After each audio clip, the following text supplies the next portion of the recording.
Oke, sudah lengkap semua ya? Halo, sudah lengkap semua? Kurang satu, Bu. Kurang lagi satu, Ibu.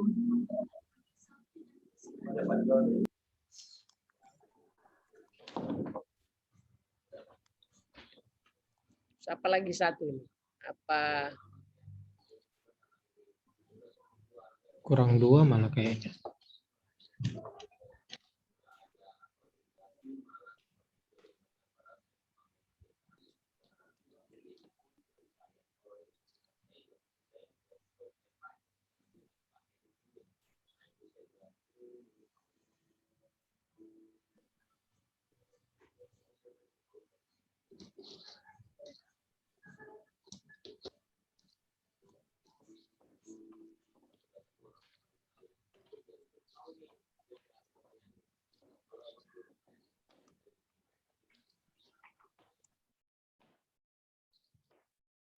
Ujiannya.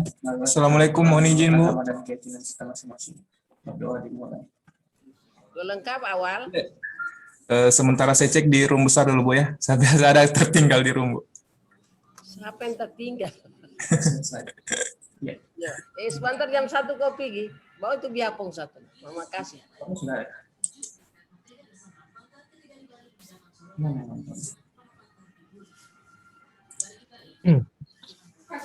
Izin Pak, ada yang ketinggalan di room besar Pak. Iya, Pak. Ya, Pak.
Lengkap sudah? Lengkap Bu. Sudah? Sudah? Ya. Iya. Ya, oke. Sudah lengkap Bu. Ya, Bismillahirrahmanirrahim. Assalamualaikum warahmatullahi wabarakatuh. Waalaikumsalam warahmatullahi wabarakatuh. Selamat pagi dan salam sejahtera bagi kita semua. Om Swastiastu, Namo Buddhaya, salam kebajikan.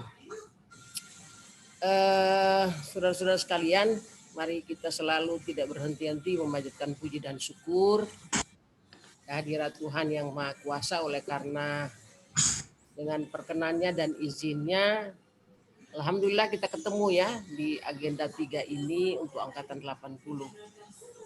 Hari ini sesuai dengan jadwal kita 2 JP, jadi semacam brainstorming. Saya memperkenalkan diri, kemudian saudara juga memperkenalkan diri. Kemudian terakhir saya akan menjelaskan bagaimana saudara melaksanakan tugas kelompok maupun tugas individu. Dan sebenarnya ada satu tugas yang angkatan 79 saya lupa kasih tahu. Anda hari-hari sebenarnya buat jurnal ya. Jurnal apa yang walaupun Anda self learning, maksudnya belajar sendiri, belajar mandiri, tetap menjadi laporan karena itu juga menjadi catatan bagi keaktifan saudara. Tidak berarti belajar kelompok, self mandiri, tidak ada sesuatu kegiatan itu yang Anda laporkan. Nah, pembelajaran ini agak berbeda dengan kabupaten lain ya. Saya lihat lebih banyak self mandiri dan kelompok serta kita ketemu virtual klasikal itu pada terakhir dengan masing-masing kami host ini yang bertiga membawa satu pengampu ya, membawa satu materi. Kalau yang lain kita tiga bawakan itu, jadi JP-nya digabung. JP-nya gabung sehingga nanti terstruktur kita bicara. Tapi tidak ada masalah, sama saja sebenarnya. Nah, yang saya ingin sampaikan di sini bahwa Anda harus paham benar ya. Dengan MOOC itu, MOOC itu Anda masif open online course. Anda mau belajar melalui online yang ada dalam MOOC, ya, MLS. Dan apa yang diberikan modul termasuk di Kolobjar, Anda harus pelajari itu. Itulah di dalam rangka pembuatan jurnal itu terinci. Pada hari pertama Anda belajar apa gitu. Nah, sebenarnya kami pertemuan ini hanya mengingatkan kembali saja. Hanya mengingatkan kembali saja, atau ada sesuatu yang menurut saudara tidak bisa bisa dicerna. Mungkin kalau saya bisa menjelaskan, saya juga bukan ahli teori ya, saya bukan ahli teori, tapi dalam praktek penyelenggaraan pemerintahan itu bisa saya sampaikan ini seperti apa modelnya. Kita bicara di sini, kalau bicara teori ya adik-adik lebih hafal gitu ya. Kalau saya tidak hafal teori. Tapi ketika kita bicara ini dalam praktek pelaksanaan, insya Allah saya bisa mengcombine dengan penyelenggaraan pemerintahan. Karena kapasitas kita sebagai ASN yang tiada lain dan tidak bukan melaksanakan tugas pemerintahan sebagai pemersatu. Kita bicara soal pemersatu negara kesatuan Republik Indonesia, ya Anda harus terdepan gitu maksudnya. Nah, sebelum saya bicara lanjut, tentu ada yang tanya-tanya. Kalau sudah lihat nama saya, ya, sudah lihat daftar riwayat hidup saya, alhamdulillah saya diberikan nama juga dengan umur sekian ini. Saya juga bingung juga. Ternyata nama saya Dery, ada sebenarnya perpanjangannya ya, Janggola. Dery panjang sebenarnya. Kalau teman-teman SMP tahu. Ya, saya juga pikir sekarang kamu dengar ada banyak yang laki-laki nama Dery, tapi saya di pihak keluarga perempuan ya, banyak saudara saya yang di Jakarta yang dari turunan dari ibu saya dari utara, dari Kota Mobagu dengan marga Manopo, jadi nama saya ini adalah nama marga dari ibu, nama orang tua di sana. Makanya sehari-hari tidak, kalau keluarga besar saya takut memanggil saya Dery, panggil nama kecil gitu karena dianggap kualat katanya. Tapi ya saya sejak lahir sudah diberikan nama ini Dery Janggola. Ya, saya ingin sampaikan, jangan Anda lihat marga saya. Yang jelas saya asli sini, Palu sini ya. Lahir di sini, dan kalau mau bilang kamu ini anak-anak saya sebenarnya kalau secara ASN yang murni berdasarkan jabatan, saya sebenarnya pada 60 tahun itu sudah pensiun. Tapi karena saya ingin menjadi Widya Iswara, saya tes di LAN Jakarta, ternyata saya bisa lulus dan bisa sampai 65. Jadi tahun depan saya selesai ya, saya sudah 4 tahun menjadi Widya Iswara ahli utama, dan itu sudah pangkat tertinggi. Kalau bicara soal jabat, yang jelas saya kawin. Yang jelas saya kawin ya. Saya punya anak 2, 3 sebenarnya. Anak pertama ya dipanggil sama di atas. 2 perempuan semua dan sudah selesai. Ini tadi Anda lihat mungkin gerakan saya itu semua ribut berdua pada lari mau ke kantor. Dua-dua sudah kerja, bukan kerja apa, yang tua sudah selesai S2 akuntansinya dan kerja di Dinas Pendapatan, walaupun masih honor ya, masih honor. Bayangkan kalau cerita itu nanti saya ketemu di ASN baru saya cerita. Terus yang satu alhamdulillah dokter lagi internship ya, udah mau selesai juga, semua perempuan dan 2 belum kawin ya. Makanya kalau pagi ketika saya begini, mereka juga ribut masing-masing dengan macam-macam gitu. Ada yang satu bilang, anu ditutup jalan mobil segala macam. Tapi itulah namanya perempuan ya. Bisa saya yang suruh hati-hati gitu. Alhamdulillah sampai saat ini suami saya masih ada, kerjanya di Parigi Motong. Dan ketika kita bicara soal pengalaman kerja, saya juga dari dulu honor dek. Sebelum saya selesai sekolah, saya APDN dan IIP Jakarta, APDN Makassar, IIP Jakarta. Saya selesai sekolah tidak seperti sekarang ketika selesai APDN mereka langsung diangkat. Saya belum dulu. Walaupun saya masuk dengan SMA ya. Jadi pulang dulu 3 bulan baru diusulkan pengangkatan menjadi PNS. Saya diangkat tahun 80, kamu belum lahir. 1980 ya. Saya ikut prajabatan juga seperti Anda. Kita mengikuti formasi. Saya bersyukur 3 bulan datang, begitu datang ditempatkan di bidang kepegawaian, itu rendah formasi. Yang ngatur berkas saya diserikan ke saya. Saya pikir saya belum waktunya diangkat.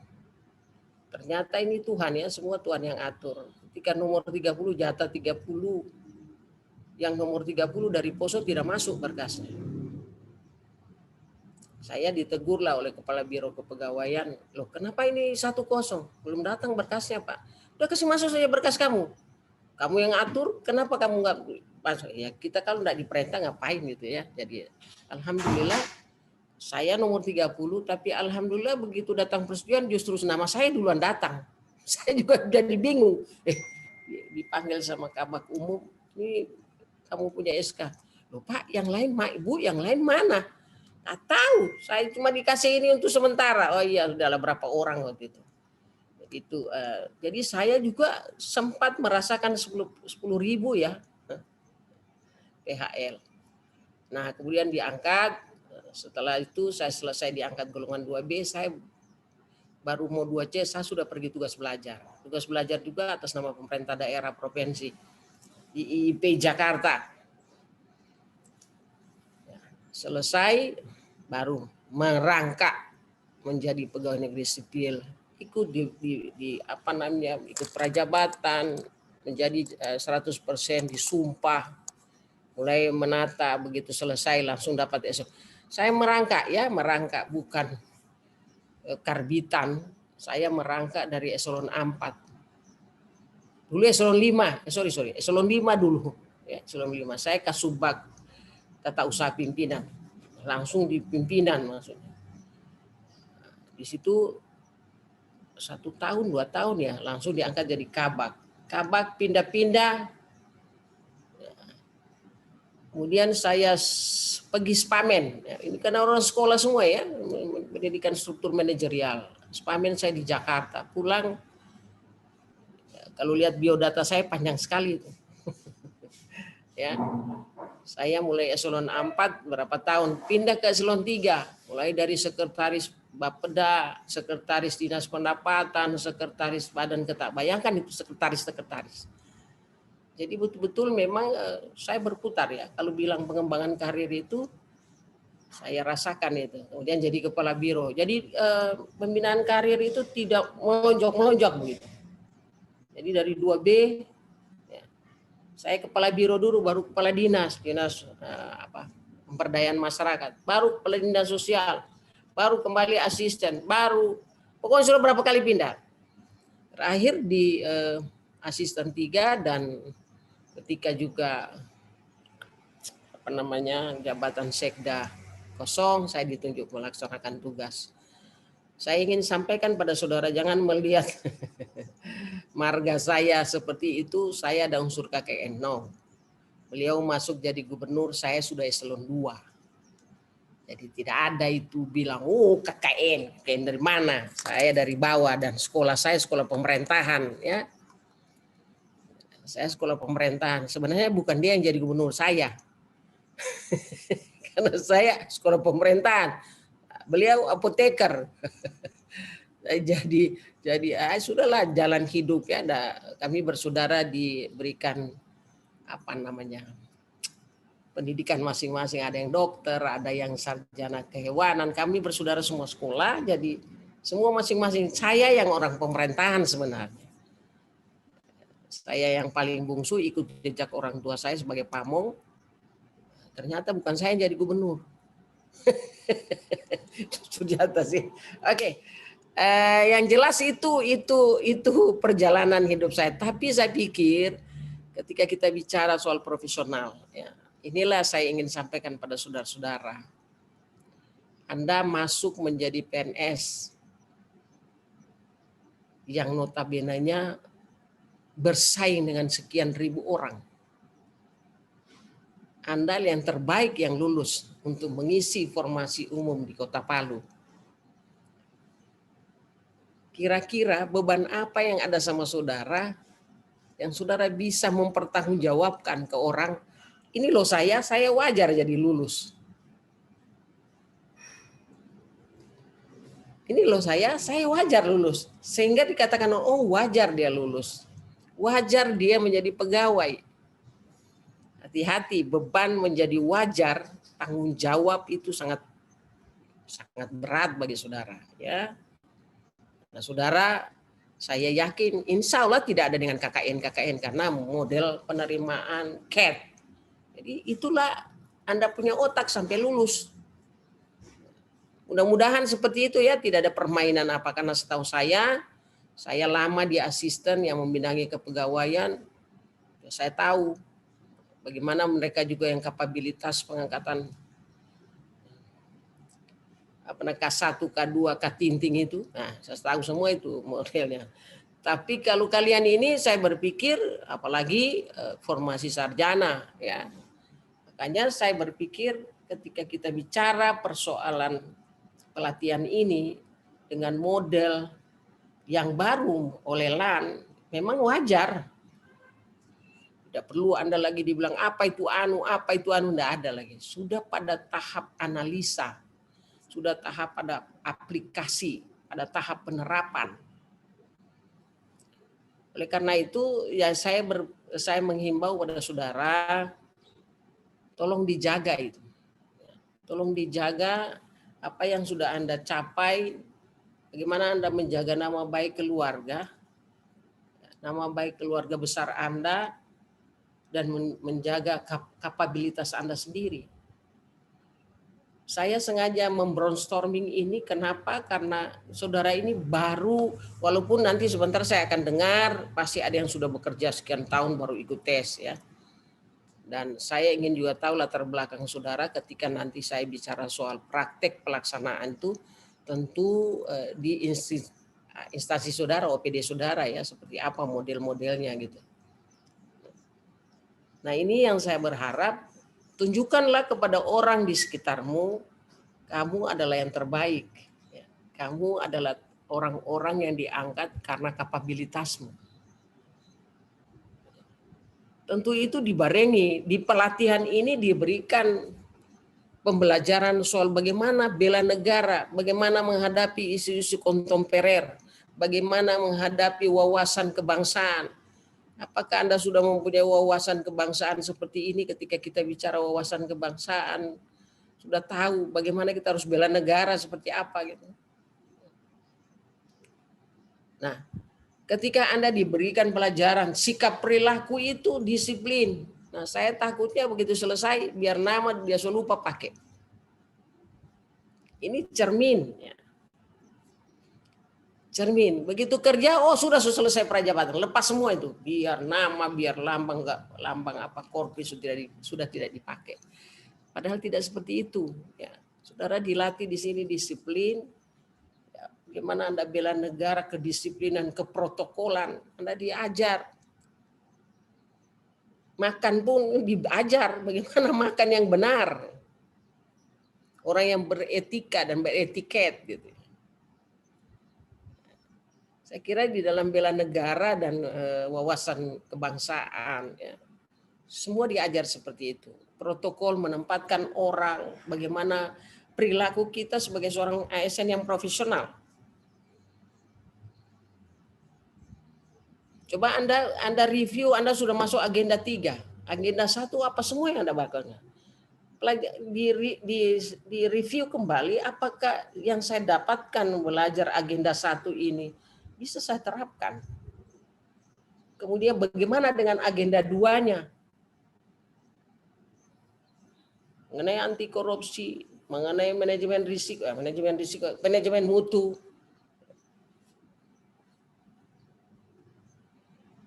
Dan segala macam 5 macam itu.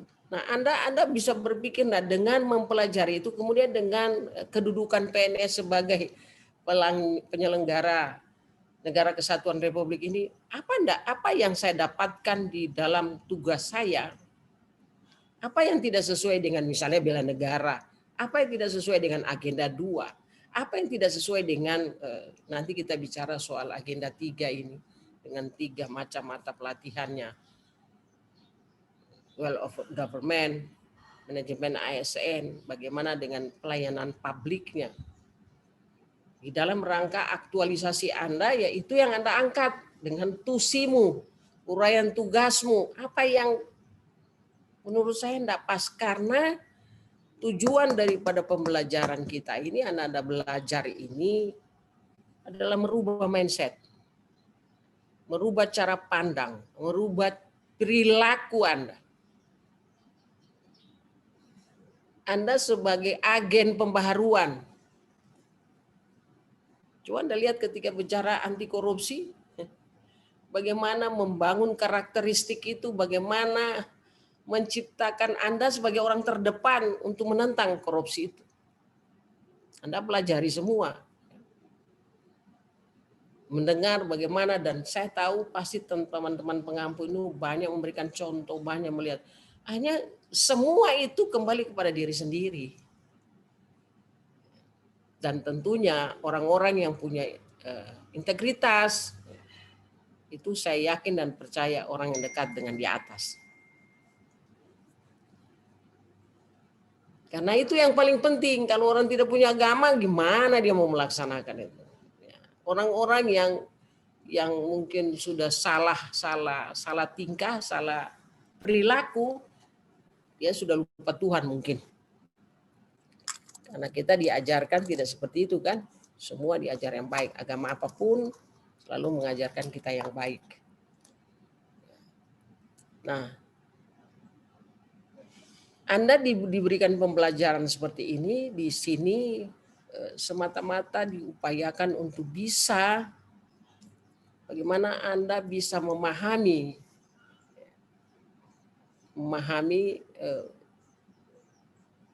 gerak pelaksanaan pemerintahan, baik mengenai SOP-nya, mengenai kepemimpinannya, bagaimana perilaku SDM yang ada di situ, di instansi saudara, itu yang Anda kaji sebenarnya. Bagaimana membuat satu pembahasan di dalam rangka peningkatan kinerja. Sekali lagi, Anda di sini dituntut membuat laporan kinerja, laporan aktualisasi setelah Anda bekerja, kembali ke tugas, Anda lihat apa yang tidak sesuai. Apakah penyelenggaraan kepegawaiannya tidak sesuai dengan etika, tidak sesuai dengan manajemen ASN, boleh Anda angkat itu. Apanya yang diperbaiki? Bagaimana tingkat disiplin? Boleh. Bagaimana SOP mengenai tata laksana? Silakan. Nanti Anda mengcombine-kan. Nanti cara penulisan nanti dikasih tahu ya. Saya kira sudah banyak juga saudara lihat di teman-teman. Tidak susah, tapi Anda paham betul. Dan bisa meyakinkan penguji bahwa ini insya Allah saya bisa terapkan, karena yang menjadi mentor saudara itu atasan langsung yang menilai saudara. Apakah bisa, apa betul yang dia bikin ini, isu yang dia sampaikan ini. Karena itu meminta persetujuan atasanmu, saya mau menulis ini. Karena kadang-kadang atasan kalau dia bilang tak salah, ada juga atasan, jangan kau bilang salah-salah di sini, tidak boleh. Padahal tidak begitu ya, kamu ini kan mau cari yang terbaik gitu loh. Kalau atasan paham mengenai kalian ini, dia tidak perlu tentang kalau apa yang Anda bikin. Karena itikat saudara mau memperbaiki. Itu sekali lagi untuk peningkatan kinerja. Perbaikan kinerja itu memang ya apa yang ada ya kita perbaiki gitu loh. Bagaimana caranya? Menurut kamu, pandangan kamu seperti apa? Yang kedua, saya berharap kemarin 79 saya katakan, kalian yang angkatan 79 ada sesuatu yang diberikan masukan kepada pemerintah kota. Apakah persoalan pelayanan publiknya? Apakah persoalan WOG-nya? Beberapa yang harus disiapkan oleh pemerintah kurang pantas misalnya. Apa isu-isu yang menjadi isu dari Kota Palu? Itu kamu harus tahu loh, kamu pegawai. Karena kamu adalah bagian pelaksana itu. Apa yang menjadi visi misi wali kota, apa yang menjadi grand strateginya, setiap tahun Anda harus dukung, tidak boleh tidak. Ketika juga orang sosialisasi, halo kerjasama, ya kamu orang pegawai yang orang kota harus terdepan. Nanti sebentar saya jelaskan ya, apa seperti apa misalnya yang harus menjadi acuan, menjadi kamu menjadi pionir di depan. Karena kadang-kadang kita pegawai ini selalu negatif thinking selalu dikatakan. Dan memang ada. Contoh kecil ketika kita di lingkungan, ayo kerja bakti bersama atas kesepakatan lingkungan, kesepakatan lurah, kesepakatan LMD di situ. Kita pegawai begitu suruh kerja bakti masuk tempat tidur. Itu bukan pegawai negeri namanya, itu bukan menjadi pelopor. Justru Anda yang menjadi orang pertama menggerakkan masyarakat untuk mari sama-sama, karena ini adalah kebijakan pemerintah kota misalnya. Kamu adalah pelaksana semua kebijakan pemerintah. Ya, apa itu urusan wajib, urusan pilihan yang menjadi kewenangan kota harus sekali lakukan.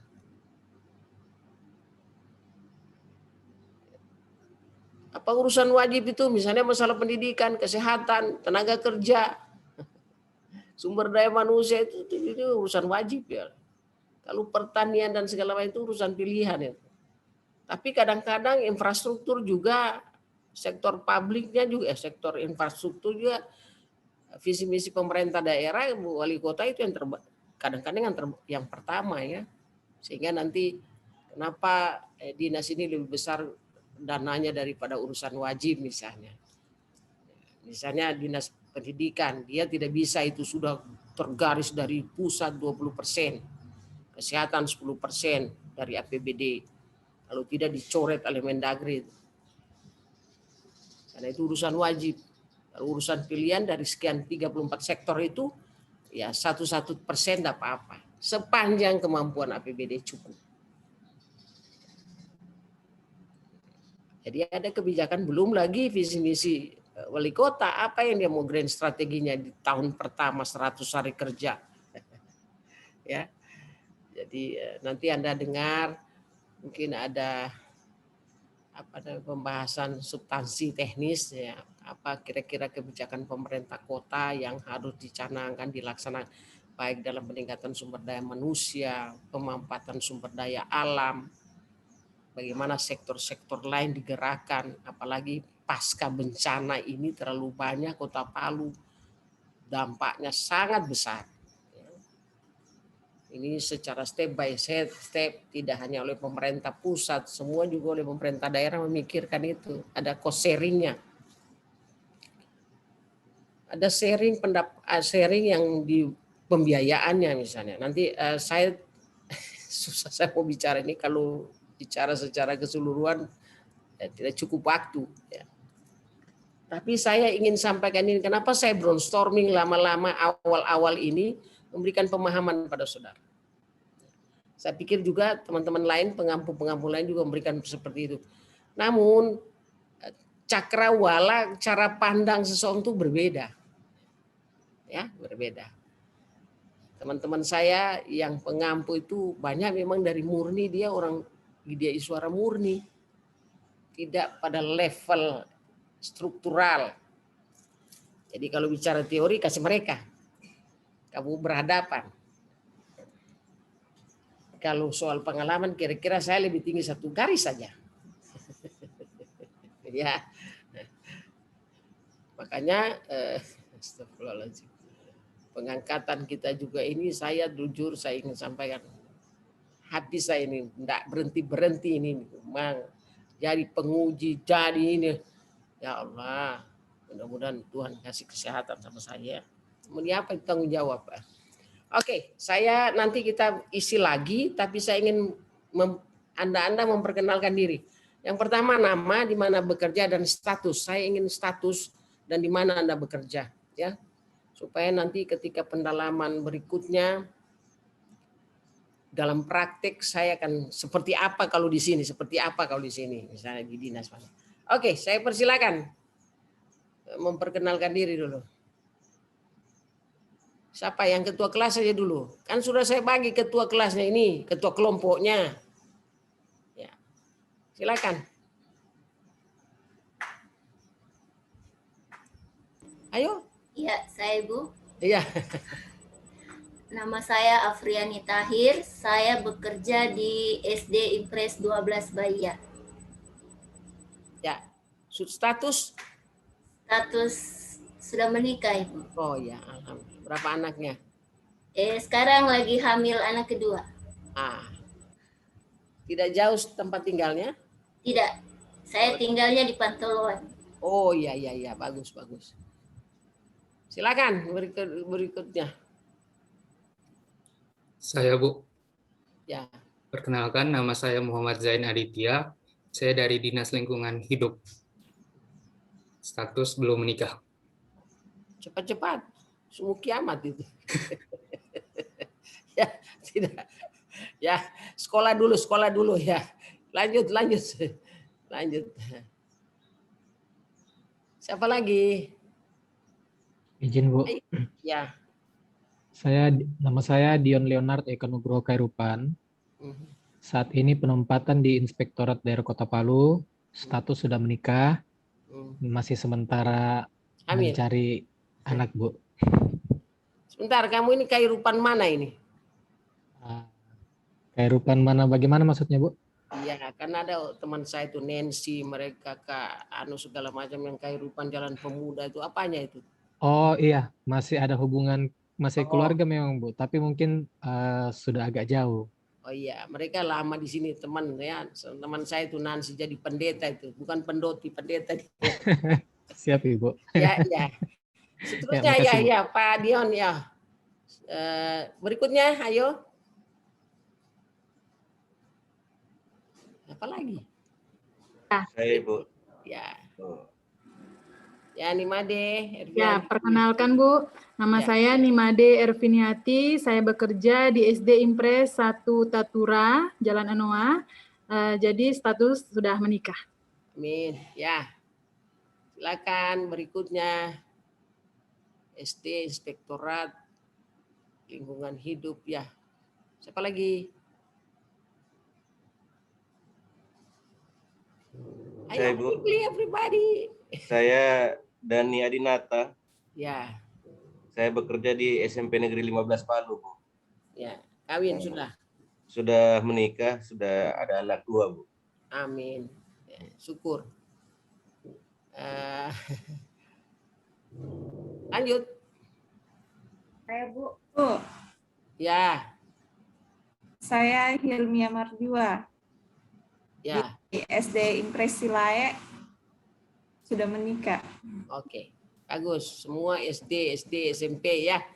Karena SD, SMP adalah kewenangan kota. Ya, silakan. Siapa lagi? Saya Bu. Ya. Nama saya Desi Astuti. Saya penempatan SD Impres 4 Lolu. Status sudah menikah, anak 1. Oke. SD 4 Lolu di mana ini ya? Jalan Wotwar. Oh, Wotwar. Oh iya. Soalnya saya di Mungin Siri, jadi saya tahu di Lolu di mana itu Wotwar. Ya, lanjut. Saya Bu. Ya. Saya Ulfa Fatmawati, mengajar di SDN 13 Palu, status belum menikah. Di mana SDN 13? Di Wotwar juga Bu, satu lingkungan dengan SD Impres 4 Lolu. Oh iya. Cepat-cepat kawin, Dek. Nanti lambat. Siapa lagi? Saya suruh kawin orang, saya belum kawin ya gitu. Iya. Lanjut. Perkenalkan, nama saya Justi Ranggetasip, bertugas di Badan Pendapatan Daerah Kota Palu. Status masih single. Oh iya, bagus. Rantai Tasik, saya banyak kenal ini teman-teman yang nggak salah si siapa ya di kota ini. Siapa ini pejabat dia kepala di Pol PP, lupa saya. Paling satu marga ya, dari saudara kita dari Toraja. Oke, lanjut. Justi. Siapa lagi? Aprilita Arisandi, penempatan di SD Impres 9 Bamba, status belum menikah. Di mana itu Bamba, Dek? Tawaili. Iya. Oh, jauh amat. Yang ke atas yang tempat bawang. Iya, tempat bawang situ. Bukan, Bu. Saya yang di sini, yang di apa? Pantai. Oh. Tidak kena tsunami kemarin? Kena sekolah, Bu. Sekolah terdampak. Oh, iya. Tapi tidak rubuh kan? Diganti ya, dibangun. Iya, bangun sekolah sementara. Sementara, ya. Saya tahu kalau daerah itu. Berikutnya. Saya, Bu. Ya. Nama Fahrul Arfandi Muhammad Nur. Tugas di SMP Negeri 3 Palu. Status OTW menikah, Bu. Tunggu SK 100. OTW menikah. Oh iya, ada juga OTW menikah. Aku Ya, cari Bu. saja kamu di sini, temanmu itu ketawa-ketawa OTW. OTW, jangan jauh-jauh OTW-nya. OTW dari lingkunganmu yang 10 orang ini 11 orang gitu ya. Ya Farul, ayo. Ya terima kasih Farul. Ya, guru ini guru. Lalu orang sini bilang. Mudah-mudahan tiada disebut astagfirullah. Ya lanjut. Siapa lagi? Siapa lagi? Masih ada? Cukup? Pas?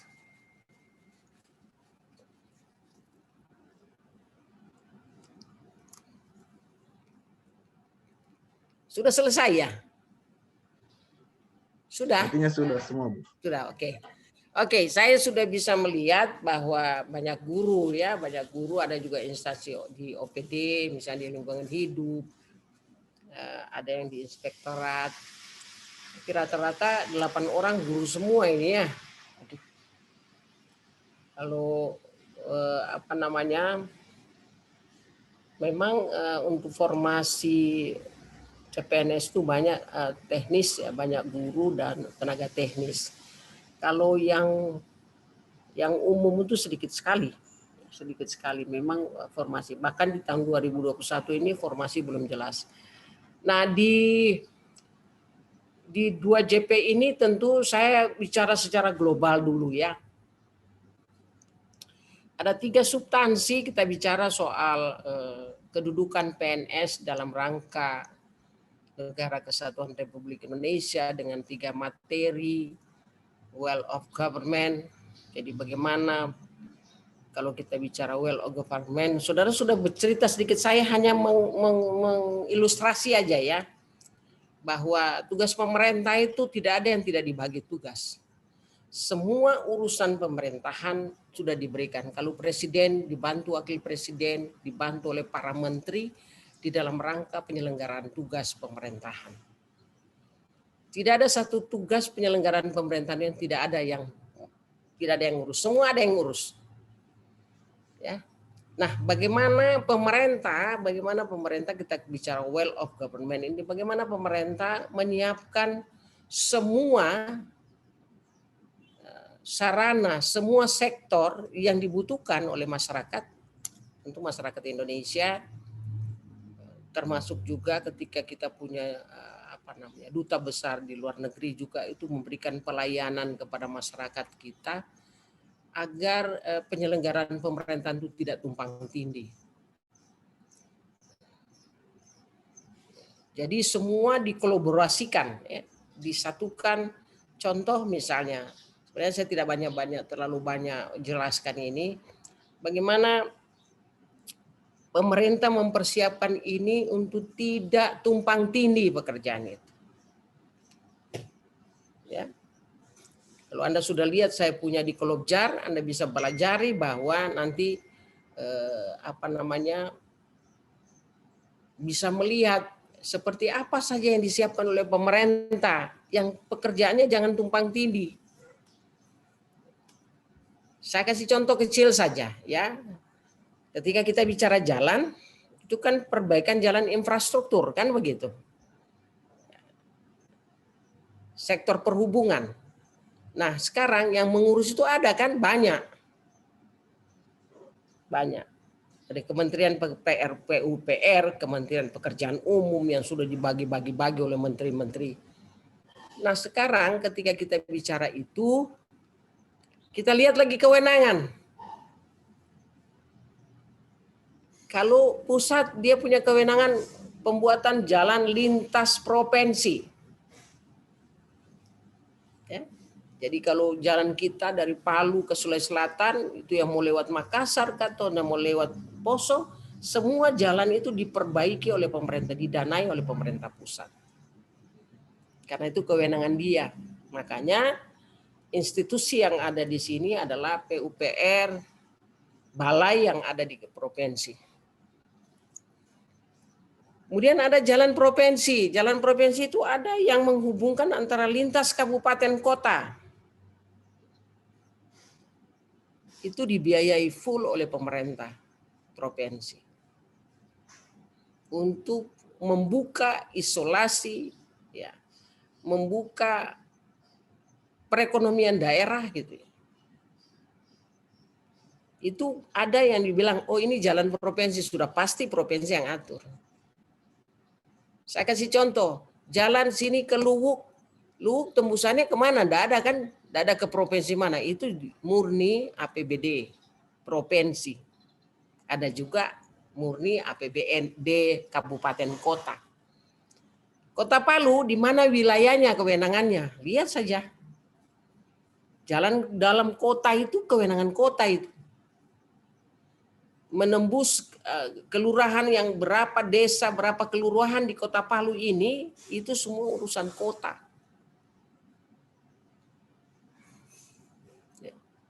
Itu dibangun oleh kota, makanya kan kadang-kadang kita ngamuk, loh kok ini jalan kota ini selalu ini yang diperbaiki, yang di dalam pinggiran-pinggiran itu tidak diperbaiki. Saya tidak tahu apakah karena persoalan keindahan ataukah persoalan-persoalan lain.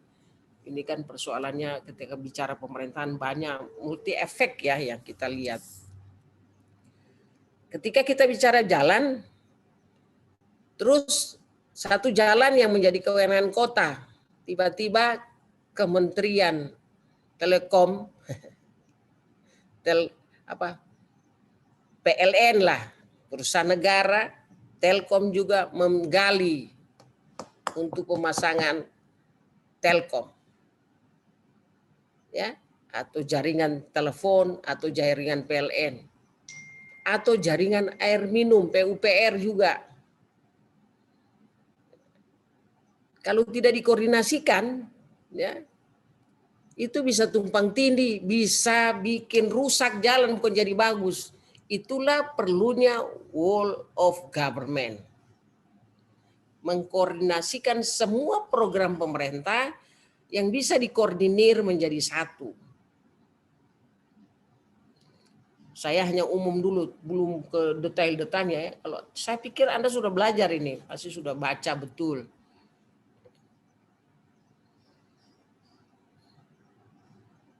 Nah, bicara soal itu bagaimana supaya pelaksanaan itu bagus. Makanya dikoordinir, ya. Itulah peran pemerintah untuk melakukan koordinasi, menyatukan pekerjaan itu, mengkolaborasikan semua tugas tadi itu biar satu perencanaannya. Jadi dari PU jalan, khusus jalan, dia bilang saya membuka jalan perbaiki jalan bulan Januari. Kamu yang sanitasi bulan apa? Iya Januari juga. Supaya satu kali bongkar, satu kali kerja. Yang PLN apa bawah tanah, pipa air minum, PAM, ya, kapan itu dikolaborasikan sama-sama supaya pekerjaannya satu. Tapi Anda lihat sekarang di mana-mana tumpang tindih. Sudah dikasih bayaran, datang pemasangan pipa air minum, bongkar lagi. Bikin lagi, datang lagi dari PUPR dan PU apa namanya itu lingkungan, bikin lagi trotoar, kasih bongkar lagi.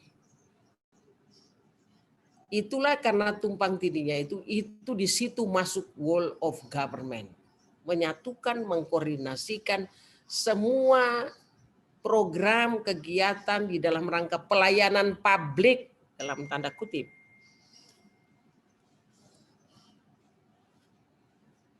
Orang yang melakukan whole of government itu ada beberapa hal yang menjadi tantangan. Menjadi tantangan misalnya yang dari satu bidang kementerian lain bergabung dengan kementerian menjadi gugus ya, gugus tugas namanya, kelompok gugus tugas. Anda lihat ketika kita bicara gugus tugas mengenai COVID, ya, siapa dia punya ketua dari pusat, siapa semua di situ. Yang kesehatan urusan ini, yang PUPR ini, yang perhubungan ini, yang Polda ini, semua ada lintas sektor di situ di dalam rangka program COVID bisa berjalan benar. Jadi masing-masing ada tanggung jawab. Nah, orang yang ditunjuk menjadi pimpinan gugus tugas tadi dengan macam-macam budaya, tingkah laku, nilai organisasi yang dibuat oleh si A, si B, ini yang menjadi kesulitan juga ketika melakukan whole of government. Jadi bagaimana supaya perencanaannya matang dan mengevaluasinya matang, ya harus sama-sama. Apa manfaatnya? Efisien, tidak tumpang tindih. Semua dia sudah tahu tugasnya. Ketika pemberian laporan, ya laporan masing-masing dijadikan satu. Itu namanya digabungkan, menggabungkan. Ya. Semua program pemerintah itu menjadi satu kesatuan yang bisa dilaksanakan secara benar dan bisa dilayani dan dinikmati oleh masyarakat. Satu contoh lagi, pembangunan Huntara, Huntabla. Kalau kita bicara whole of government, kalau bilang Huntab itu semuanya harus lengkap, bukan hanya bangunannya, bagaimana jaringan airnya di situ, bagaimana listriknya, bagaimana fasilitas umumnya. Itu kalau kita bicara whole of government. Tapi ini kan kita hanya menerima dari pusat. Misalnya ini saya buat rumah, saya tidak tahu tanahnya dari mana. Yang PLN siapa yang urus? Pemda lagi kota. Yang air minum siapa lagi? Bagaimana jaringan sanitasinya, lingkungan itu? Ya, itu ada saya punya pertanyaan itu, bagaimana Anda bisa mengkolaborasikan itu? Apa yang harus dilakukan? Nah, saya di 2 JP pertama ini sebenarnya saya tidak perlu menceritakan substansi. Nanti kita ketemu di blended klasikal ya, sistem blended dan klasikal itu masing-masing materi itu adalah 7 jam, 7 JP. Nanti lebih detail itu. Ini saya hanya masih gambaran. Nanti saya masuk pada saudara, saya sudah sepakat dengan teman tadi Pak Dr. Mukhtar, Dr. Aspina, saya membawa manajemen ASN ya, yang 7 JP nanti kemudian. Jadi ini hanya brainstorming saja, bagaimana kita bicara soal whole of government, bagaimana pemerintah melakukan pekerjaan itu, mengkolaborasikan, ya, menyatukan pekerjaan pemberian pelayanan itu dalam satu tim kerja, teamwork, supaya hasilnya, the next-nya bagus. Tidak tumpang tindih. Kemudian kita bicara soal manajemen ASN. Manajemen ASN itu adalah sudah berapa kali diatur dengan PP, ya, PP, Undang-Undang Kepegawaian itu berapa kali terakhir nomor 5 tahun 2014. Ada PP 11 tahun 2017, kemudian 17/280. Ya. Dirubah-rubah. Ini sekarang lebih difokuskan pada bagaimana pemberlakuan merit system. Nah, Anda lihat nanti saya perjelas di manajemen ASN itu, tapi yang penting di situ kita harus tahu apa hak, kewajiban, dan tugas kita. Tugas dan fungsi kita. Nah, ketika kita bicara manajemen ASN itu mulai dari proses penyusunan formasi yang 12 macam proses itu, kalau Anda lihat manajemen ASN itu, sampai pada perlindungan. Kemarin pemerintah atur kita. Saya kasih contoh ya, pemerintah sekarang, saya juga lupa tadi kasih tahu, saya ini masih ketua Korpri Provinsi deh ya. Jadi ketika juga kita diangkat jadi pegawai negeri sipil, kan semua kita mati ini nanti, kata tidak tahu kapan. Kalau memang bisa diacarakan, di situ dibaca biodata Korpri. Lalu saya di provinsi sudah menyiapkan lahan pekuburan untuk PNS, karena sekarang lahan itu mahal sekali. Paling tidak lahan dengan penggal itu 5 juta kalau nggak salah ya. Ya, syukur kalau di kampung yang tidak suruh bayar. Sekarang semua suruh bayar. Nah, kita di provinsi, saya menyiapkan sudah lahan di Poboya sana, saya sudah bayar, kita sudah bayar kemarin. Jadi bagi saudara-saudara pegawai provinsi, bukan kamu, kota lain. Termasuk guru, karena guru SMA itu kewenangan kita. Saya di hari-hari AHP itu ada berita, karena saya tim persemayaman. Hari ini siapa yang meninggal? Oh, guru di sana. Ada semua, saya tahu. Saya baca, oh ada yang meninggal. Dikasih sumbangan. Kalau yang meninggal dikasih 5 juta. Dan kebijakan kita adalah setelah pensiun pun ada ditetapkan pensiunnya. Kalau pensiun dari 3 tahun lalu masih kita kasih sedikit. Dan kita lihat juga, mereka tanya saya, Bu ini dia dulu di mana gini. Kalau saya tahu dia masih banyak kontribusinya terhadap pemerintah, ya saya suruh kasih gitu. Walaupun dia sudah pensiun. Atau mantan-mantan pejabat yang kita hargai, kita atur persemayamannya, bahkan pengaturan pelepasan mayat itu juga kita berikan, ada pergub, peraturan gubernur tentang persemayaman PNS. Jadi guru-guru yang SMA yang ada di sana kita atur, kita kasih sumbangannya karena bantuan mereka, ya, karena mereka juga dipotong gaji kita itu, ada kan kewenangan kewajiban kita PNS, nanti kamu juga akan dipotong tuh, mungkin ada pengaturan kota apa 2.000, 3.000 1 bulan 1.000. Oh kalau golongan 3 nggak salah 1.500 ya, 1.000 ya. Itu untuk siapa? Untuk kita juga. Ya. Jadi kalau ada pelayanan Korpri, ada rakor Korpri, ada olahraga Korpri, bapor Korpri, ada MTQ Korpri, itu diambil dari situ. Karena pegawai ini juga bukan cuma suruh sekolah, ya kalau ada pertandingan olahraga. Kalau di Korpri itu yang sering itu tenis meja, futsal, renang kalau nggak salah itu. Yang kita ikut selalu itu senam. Dulu senam Sajojo. Tergantung kalau banyak kita punya uang, berapa cabang olahraga kita ikutkan. Ya. Yang jelas yang kalau MTQ ya kita berangkatkan. Tapi itu kita seleksi dari kabupaten. Makanya teman-teman yang pintar mengaji, kalau ada seleksi MTQ untuk PNS, ikut. Apa tahu kamu juara, kamu di bawah. Ya, cuma tahun ini karena lagi pandemi kita tidak ikut. Gitu. Kemudian ada kegiatan-kegiatan lain yang menyangkut Korpri itu kita lakukan. Saya masih tahu karena sebenarnya sudah mau musda, saya sudah mau berhenti. Cuma karena pandemi ini kita mau lakukan seminar, susah sekali ya.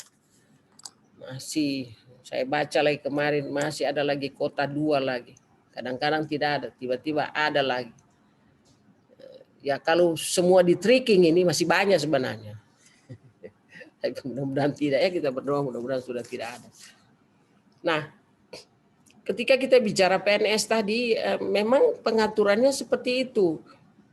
Manajemen ASN, Anda sudah mengikuti pola melalui penyusunan formasi itu, bagaimana pemerintah daerah melakukan usulan formasi untuk 5 tahun ke depan. Itu begitu, akan minta ya. Akan minta, Menpan minta. Jadi semua berdasarkan, dan paling banyak sekarang kebijakan pemerintah adalah untuk teknis, guru, para medis. Kalau yang umum itu sedikit sekali. Makanya cuma 1, 2.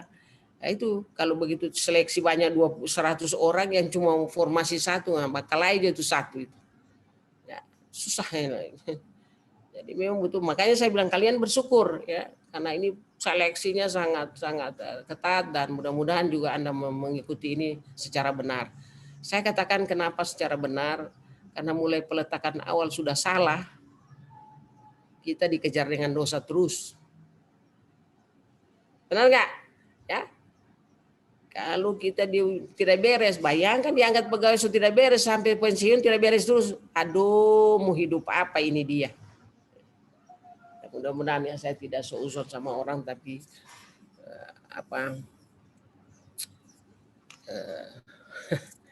itulah masih ada yang seperti begitu. Makanya nanti di soal itu saya dikasih tugas, nanti sebentar saya kasih lihat ya. Kemudian kita bicara, kalau mau banyak soal hak dan kewajiban ya banyak ya hak. Kita bedakan antara ASN dengan P3K. Nanti lebih detail saya jelaskan. Waktunya 7 JP cukup panjang. Nah, nanti di ketika 7 JP itu saya minta juga saudara, ada saya bagi kelompok lagi internal karena klasikal bisa lagi. Ada yang saya kasih nanti persoalan yang sebenarnya yang kita tahu tapi begitu pelaksanaan tidak tahu karena tidak baca aturan. Misalnya persoalan cuti. Cuti itu bermacam-macam. Kalau saya suruh tanya nanti berikutnya atau Anda menjelaskan karena Anda sudah prajabatan, bagaimana kalau cuti tahunan itu? Tahu juga, kan bikin malu itu. Padahal saudara punya hak yang membaca itu ya, segala aturan kepegawaian. Bagaimana cuti karena alasan penting? Saya tidak tahu leh. Bagus jadi pegawai itu yang tidak tahu. Makanya nanti saya diskusikan supaya Anda, apalagi kalau kita perempuan ini, bagaimana itu cuti melahirkan? Bagaimana pemberlakuannya? Apa 1 bulan sebelumnya atau 2 bulan 1 bulan setelah melahirkan? Beda-beda persepsi ya. Bagaimana juga cuti karena mengikuti suami? Banyak sekali.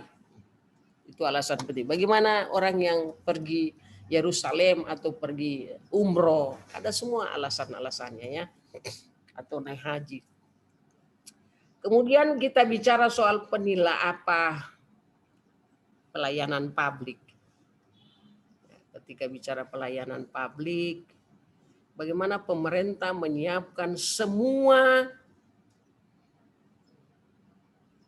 sarana, baik barang, jasa, regulasi yang disiapkan oleh pemerintah secara benar. Bagaimana kita yang menangani persoalan pelayanan publik itu? Bagaimana kita sebagai petugas pelayanan publik, apa sikap dan perilaku kita? Itu dipelajari dalam pelayanan publik. Bagaimana pemerintah menyiapkan, memutus mata rantai birokrasi yang panjang.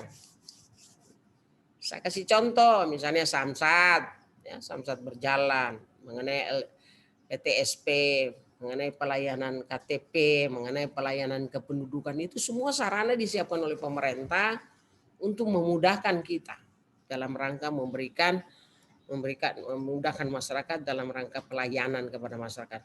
Nah, substansinya kata kunci situ bagaimana kita PNS yang menuntun, menggerakkan, melaksanakan semua itu, bagaimana perilaku kita, bagaimana pakaian kita, bagaimana kita menyapa orang, bagaimana fasilitas yang disiapkan oleh pemerintah dalam rangka pelayanan supaya nyaman. Pertanyaan, kenapa orang lebih suka ke rumah sakit swasta atau negeri?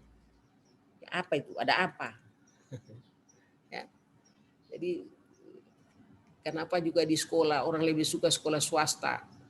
Kenapa orang lebih suka sekolah yang semua ready for use? Itu kan pertanyaan. Kenapa orang lebih suka situ ya? Karena dia siapan betul, menyenangkan. Dari ruang tunggu, dari mekanisme, SOP, penerimaan, semua terbuka, transparan. Bagaimana penyiapan sarananya? Jadi orang nyaman masuk sekolah di situ. Bagaimana kualitas gurunya?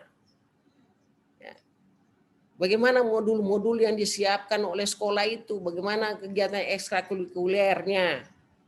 Semua menjadi catatan bagi orang tua. Oh, saya lihat bagus di situ. Mahal tapi just okay. Ya kan, sehingga ada sekarang bilang sekolah swasta itu lebih sekolah yang hebring. Kalau bukan bahasa Inggris atau bahasa Arab di situ makanan hari-hari. Tapi kalau di sekolah negeri, ya ikut-ikut saja. Jadi cara pandang masing-masing, dan bagaimana pemerintah mempersiapkan itu, mempersiapkan segala sesuatu. Kalau kita bicara persoalan pelayanan publik ini, banyak sekali yang mau pemerintah siapkan dalam rangka memutus mata rantai. TSP itu dalam rangka perizinan untuk pertambangan. Itu satu pintu sudah. Kalau pergi di kantor lingkungan, isi lingkungan, dia bicara kantor, sudah ada di dalam satu kantor. Atau kita bicara samsat, sudah di situ jasa harjanya, ya kan? Sudah ada situ kepolisiannya, sudah itu pemerintah daerahnya, pajaknya seperti apa. Termasuk juga kalau pemdanya situ, kalau kota ambil retribusinya, dia taruh juga di situ, titip di situ. Jadi kan satu kota. Nah ini bagaimana ketika kita bicara pelayanan publik. Nah sampai di sini kalian saya brainstorming ya, saya menggali, melancarkan darah yang ada di kepala kalian itu. Oh iya, saya baca ini, saya baca ini. Nah bagaimana praktek pelaksanaannya sebelum saya mengkondisikan kita di dalam pertemuan ini, saya ingin sampaikan, Anda sudah membuka kolom jar? Sudah? Sudah, Bu. Sudah. Ya, sudah baca apa yang menjadi tugas saudara, menjadi tugas kelompok saudara, menjadi tugas pribadi, kemudian juga bagaimana, itu saya nilai ya. Kalian masukkan itu karena saya akan beri nilai. Kalau kamu tidak masukkan, tidak ada nilaimu. Di samping ujian nanti, ini juga termasuk penilaian. Bagaimana kepatuhan saudara, kedisiplinan saudara melaksanakan tugas. Karena di dalam aturan PP Perkala nomor 1 2021 itu, Anda dibebas tugaskan melaksanakan tugas. Jadi betul-betul terfokus untuk ini. Sehingga ketika bicara bilang MOC, Anda bilang tidak ada waktu, salah itu. Walaupun kita tidak tatap muka, tapi Anda ada jadwal self learning, belajar sendiri. Belajar kelompok, harus pertemuan kelompok. Bagaimana laporan kelompoknya, masukkan ke saya. Setiap materi tadi dari 3 itu 2 dibagi 2 kelompok. Ya. Nanti Anda baca apa yang harus Anda jawab. Adakah sebelum saya tampilkan soal itu, ada yang bertanya sini?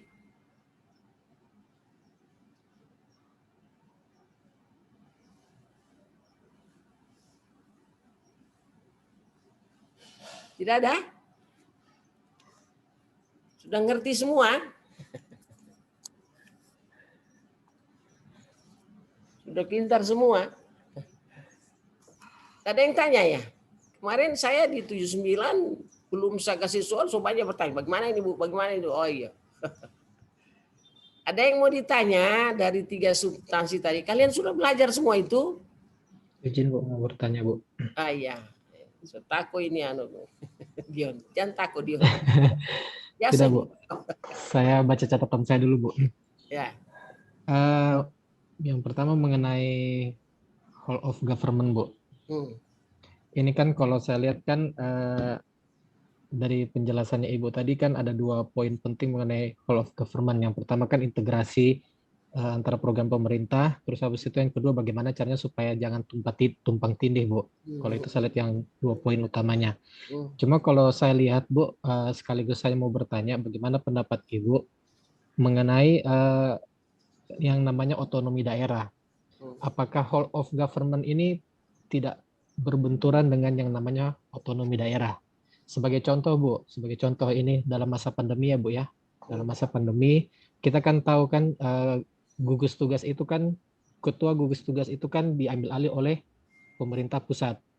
Tapi yang sering terjadi antara kebijakan pemerintah pusat itu dengan kebijakan pemerintah daerah itu kadang bisa bertubrukan, bisa berbeda. Sebagai contoh pada saat kebijakan kemarin pelarangan mudik masih ada dari pemerintah pusat sudah menginstruksikan memang tidak boleh mudik, termasuk seluruh ASN juga tidak boleh mudik. Tapi pada saat kenyataannya di beberapa daerah justru itu ada yang istilahnya tanda kutip diizinkan Bu. Nah itu yang saya mau tanyakan sama Ibu, itu hanya sebagai contoh tadi yang mengenai pandemi. Bagaimana pendapat Ibu antara mau menerapkan whole of government ini dengan otonomi daerah? Kalau menurut saya kadang-kadang di satu sisi itu bisa malah ada benturan. Ya. Demikian Bu, terima kasih. Terima kasih Pak Dion, bagus sekali pertanyaannya ya. Jadi memang ini ketika kita bicara whole of government, ada beberapa substansi di situ, adanya koordinasi ya, kesepakatan bersama, kemudian ada agar pelaksanaan semua program itu bisa berjalan bagus. Jadi satu program, satu kegiatan, bukan kegiatan yang terdiri dari beberapa program yang digabungkan menjadi satu. Anda memberikan contoh tadi COVID ya. Salah satu juga di dalam rangka whole of government adalah dalam hal pembuatan kebijakan. Ya, dalam hal pembuatan kebijakan. Memang betul. Tapi Anda lihat ketika kita baca peraturan pemerintah tentang penanganan COVID, ada spesifikasi daerah, ya. Ada zona-zona yang diberikan kewenangan. Oke? Ya, Pak Dion, zona kalau daerah Anda bilang dia mungkin dia ada zona kuning atau zona biru, bisa saja. Dan pasti ketika dia terjadi masalah pasti ditegur dari kementerian. Ketika bicara otonomi daerah itu adalah hak sepenuhnya, ya, hak sepenuhnya untuk menyelenggarakan pemerintahan daerahnya berdasarkan sumber daya alamnya, berdasarkan karakteristik daerahnya, berdasarkan kewenangan daerahnya untuk melaksanakan tugas-tugas penyelenggaraan pemerintahan, pembangunan, dan kemasyarakatan. Itu bicara otonomi. Jadi hak sepenuhnya. Nah, kalau dia punya karakteristik yang berbeda, contoh saya tahu Anda maksudnya ini. Kemarin kan ada dipetakan. Di peta itu tadi kewenangan dipetakan kalau kita antara kita Parigi Sigi dengan Donggala tidak perlu pakai PSR ya. Ya, tidak perlu ada itu sudah karena ada kesepakatan bersama. Kemudian yang daerah zona kuning, zona merah tidak betul, harus dia lakukan itu. Kita ke Parigi saya tidak perlu diperiksa-periksa lagi. Waktu pertama, biar saya ke Parigi, Ibu kemana? Mama. Masuk kota, nanti dilihat, oh iya Kota Palu, penduduk Kota Palu tidak ada masalah. Tapi masuk Kota Palu sini juga tetap dijaga. Waktu masuk Parigi saya tidak pernah ditahan. Ya minta maaf mungkin karena dia. Tapi masuk pulang ke kota ditahan juga salah. Nanti saya bilang, oh ikut suami, oh siap Bu, nanti Ibu Deris itu. Jadi kita akui itu ya. Nah kemarin yang waktu mau Lebaran memang diberikan justru kota yang membuat itu kan. Ya kewenangan Kota Palu membuat kalau masuk sini tidak perlu ada rapid test dan segala macam. Itu tergantung. Karena dia merasa menganggap bahwa mungkin Kota Palu tidak terlalu masih di zona-zona kuning-kuning sedikit ya gitu ya. Dari kecamatan itu ada yang betul merah, tapi selama pasca Lebaran ini atau apa enggak ada kecamatan yang sangat merah gitu ya. Jadi orang yang masuk di sini dan memang diantisipasi betul itu ketika orang masuk kita orang masuk sebentar 5 menit ya.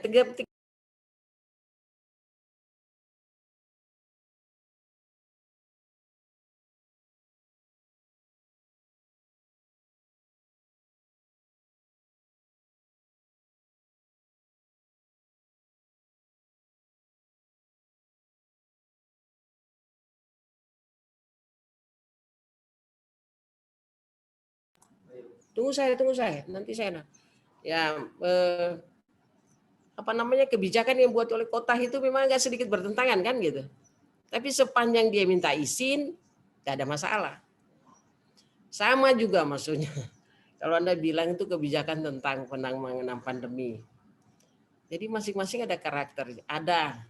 Ya, termasuk kita punya waktu awal-awal gubernur kita dibully kan, dibully bahwa Gubernur Sulawesi Tengah mengunci rapat-rapat rumah ibadah. Padahal bukan begitu maksudnya.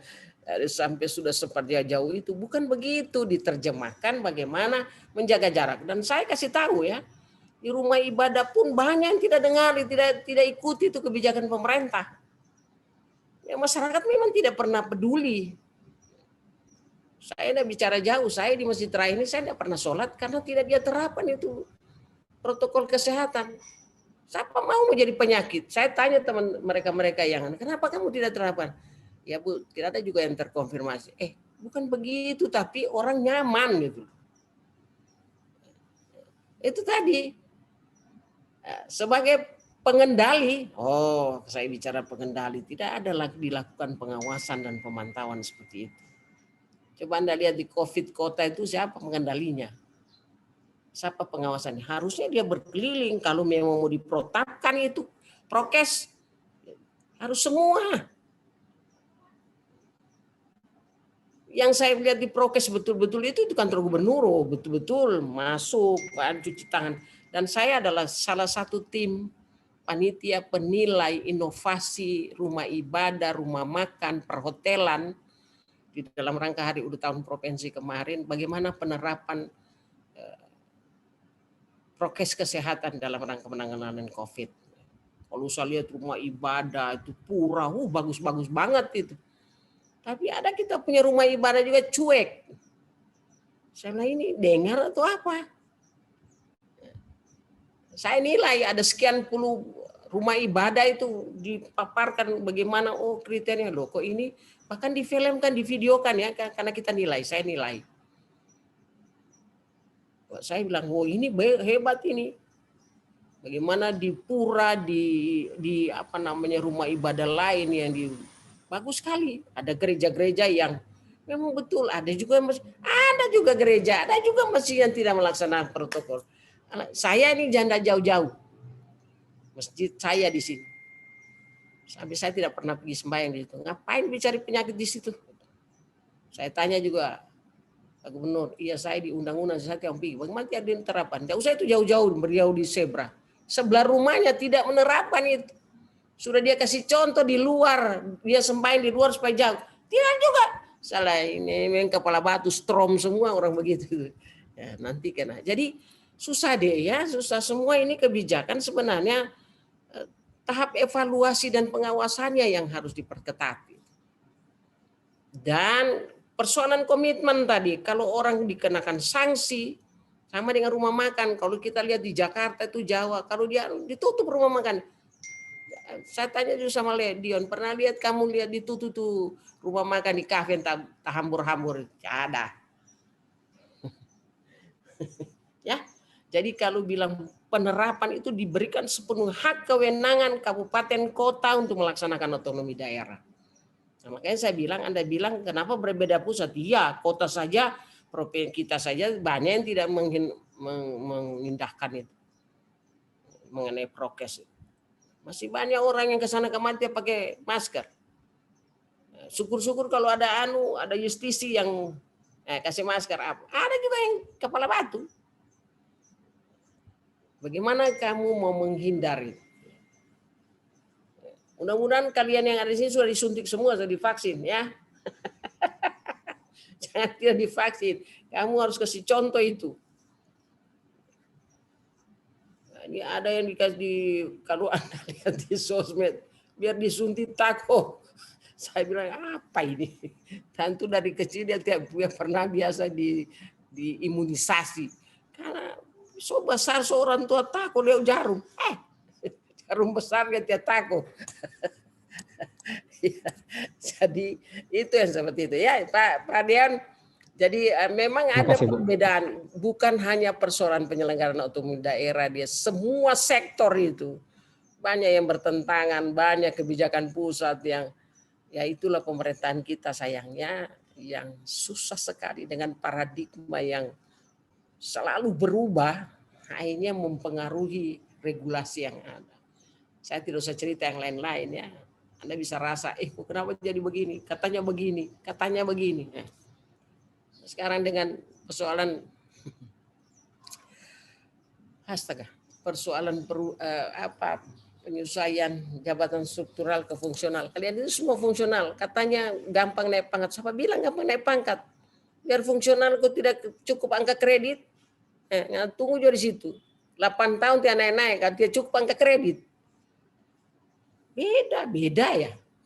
Karena setiap kita fungsional ini ada angka kredit yang harus dicapai. Kalau mereka yang mengajar harus bikin buku, harus bikin ini, harus bikin laporan, peneliti, apalagi yang di inspektorat itu. Sebagai pengawas, ya, sebagai auditor, berapa Anda laksanakan, apa kewajiban saudara untuk naik pangkat? Banyak sekali. Bingung, ini Juni harus dilakukan penghapusan eselon 4 dan 3. Tiada maaf bagimu. Semua ke fungsional. Makanya kalian diangkat dengan jabatan fungsional apa? Itu angka kredit, bukan angka biasa yang kamu ambil. Makanya hati-hati bikin laporan SKP. Nah, itu jurnal itu masuk dalam SKP kamu itu kalau selama 1 bulan ini ya buat SKP, ada tugas pribadi, ada tugas kelompok, masukkan di SKP, enggak apa-apa. Kalau diminta dalam 1 bulan itu. Oke? Pak Dion bisa dipaham? Bisa, Bu. Terima kasih. Ya, makasih. Masih ada yang lain? Jangan takut ya, biasa itu kita. Ini satu hal yang saya ingin sampaikan pada saudara. Anda jangan takut menyampaikan gagasan ketika terjadi ketumpang tindihan. Silakan di sini terbuka. Ini bagus untuk menambah wawasan bagi saudara, melihat dan menambah, ternyata begini, ternyata begini. Semakin Anda banyak tahu. Katanya menurut orang pintar, orang yang menguasai informasi adalah orang yang mendunia. Oke? Jadi enggak apa-apa ketika berdiskusi, itu informasi. Untuk kita lebih pintar, lebih tadinya tidak tahu, tidak.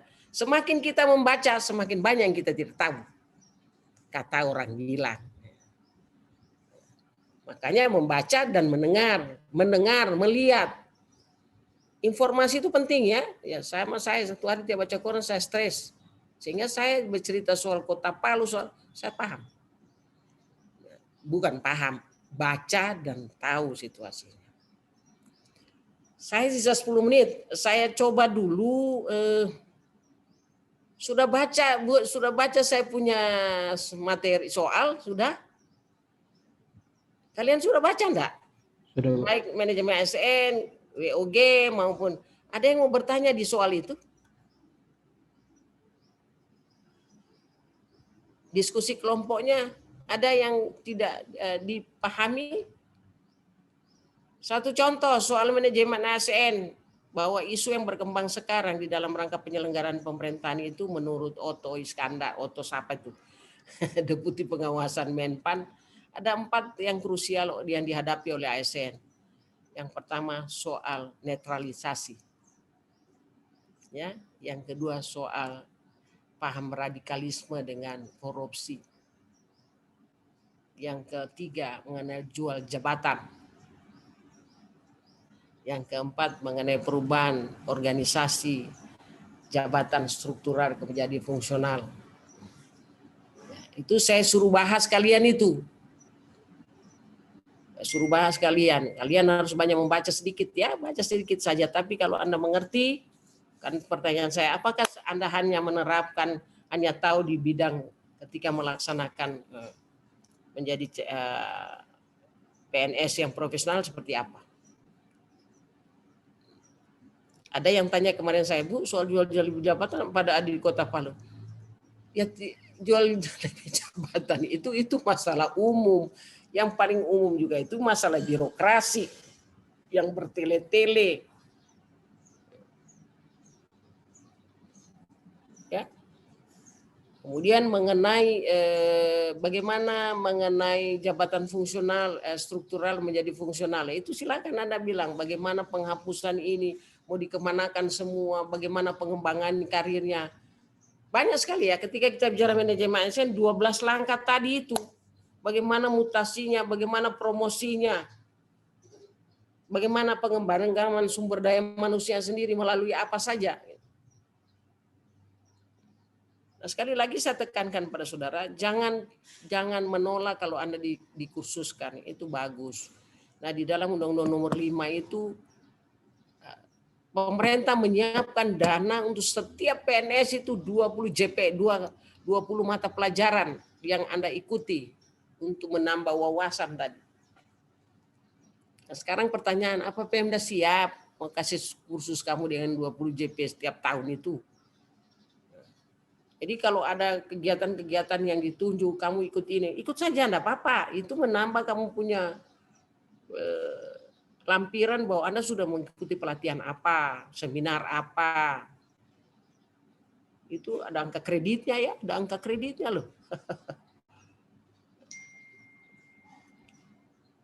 Kemudian isu-isu kontemporer yang di Kota Palu ini, saya memberikan soal di WOG maupun di pelayanan publik. Salah satu pelayanan publik itu adalah pemerintah kota di dalam rangka pengembangan pariwisata itu pengembangan alam dan budaya.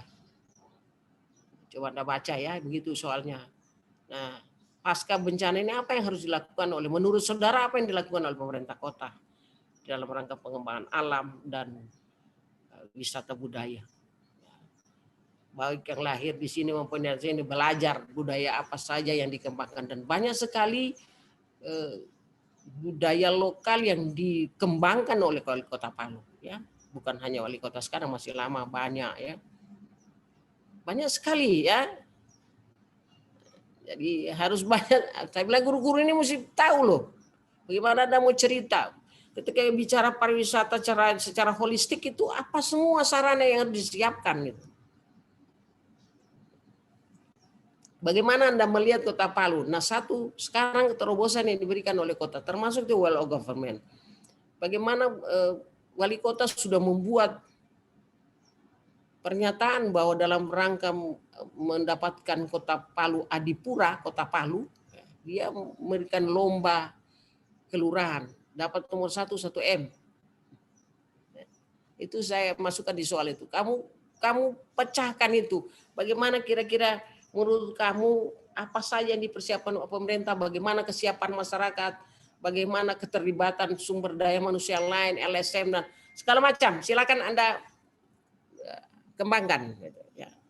Bahkan saya berharap kalau 79 juga saya memohon untuk memberikan masukan kepada pemerintah kota. Jangan takut ya, saya ketahui tadi. Jangan takut, ini karena kita punya tujuan baik untuk peningkatan kinerja. Ya. Peningkatan pelayanan Kota Palu kepada masyarakat di Kota Palu. Jangan takut, masukkan saja, enggak apa-apa, diterima, suku enggak diterima. Tapi sudah ada nilai tambah bagi kamu, bagi wali kota. Oh ya, para laskar CPNS kota angkatan sekian memberikan masukan ini. Pastilah tim ahlinya di sana itu dia baca kira-kira apa yang perlu dikembangkan menurut anak-anak ini gitu. Dan di sana kan ada tim ahli, staf ahli. Ya, di situlah fungsinya, daerah membaca, memberikan masukan kepada wali kota seperti apa gitu. Jadi semua, karena tidak mungkin Pak Wali Kota bicara pikir sendiri, pecah kepalanya itu. Saya lihat rambut putihnya semakin banyak, baru berapa bulan. Ya, terobosan yang dilakukan, misalnya dia sidak, itu peningkatan disiplin, dia tidak kasih tahu siapa yang saya mau sidak. Itu bagus ya, untuk capacity building, penguatan kelembagaan, penguatan organisasi dan penguatan penyelenggaraan pemerintahan. Jadi harus dia lakukan seperti itu gitu ya. Dia walaupun kemarin dibully lagi, kasihan beliau ya, bikin acara-acara penyerahan aset dari kota. Saya baca di koran, wow, disikat lagi oleh anggota DPR dengan pakar universitas. Nah, itulah seorang pemimpin harus tanggap dan peka terhadap kondisi di daerahnya seperti apa. Nah, kalau isu tadi itu pasca bencana Kota Palu ini penyiapan lahan yang susah. Kota Palu ini penyiapan lahan yang susah. Tidak ada lahan. Orang punya semua sudah. Orang masyarakat tidak mau kasih, bayar. Di mana bayar Pemda?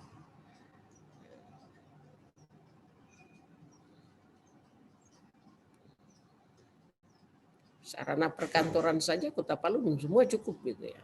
Syukur kita lihat kemarin Kota Donggala kasih 100. Mudah-mudahan dibangun. Nah, setengah mati deh. Bagaimana pendapatan asli daerah Kota Palu itu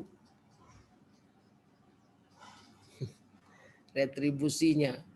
Pajak kendaraan cukup besar ya untuk diberikan. Kita kalau pajak PKB itu dari provinsi cuma dapat 30%. Kota itu 70 berdasarkan objek pajaknya, objek kendaraan bermotornya. Kalau Palu kan cukup besar. Nah, PBB-nya juga ya rentan biasa.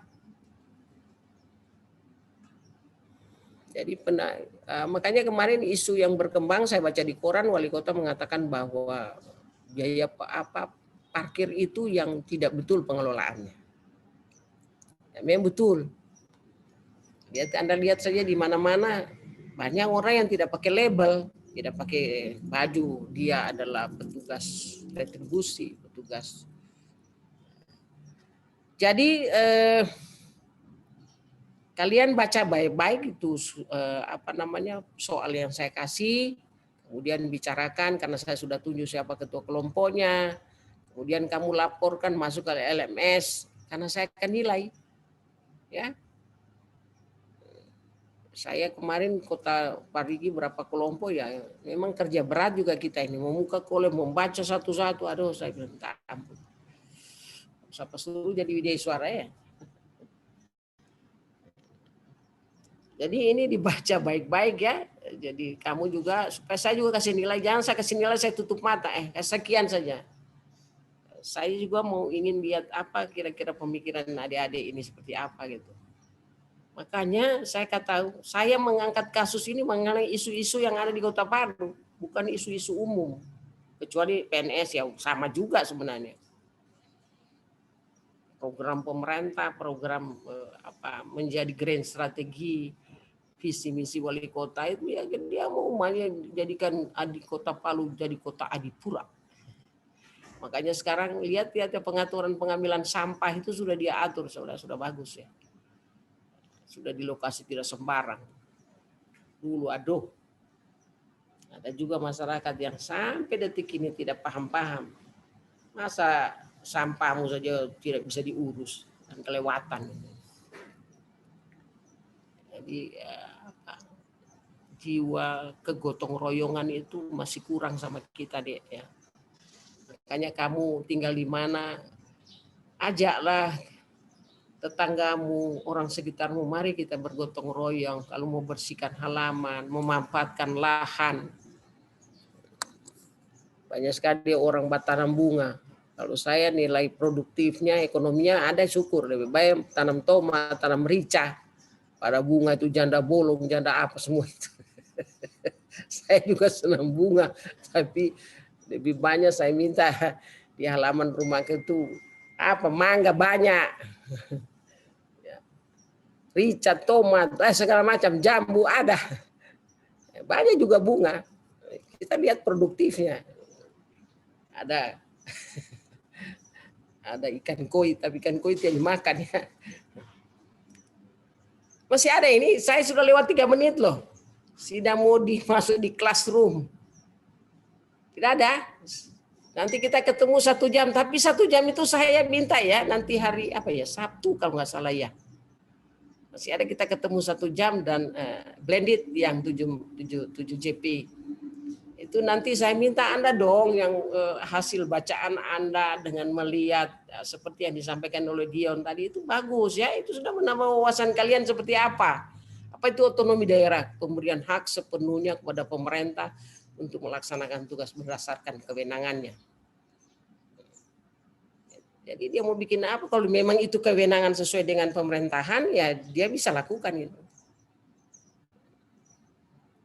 Apalagi untuk peningkatan PAD. Memang dia mau cepat cari-cari banyak uang, bagaimana dia mendapatkan retribusi. Walaupun pengaturan pajak retribusi itu ada Undang-Undang 25 yang mengatur kewenangan kota ini, kabupaten ini, dan provinsi ini. Semua diatur. Nah, sudah di live class berikut. Oke, sampai ketemu. Assalamualaikum warahmatullahi wabarakatuh. Waalaikumsalam warahmatullahi wabarakatuh. Waalaikumsalam warahmatullahi wabarakatuh. Nah, sampai ketemu. Next. Siap, Sabu.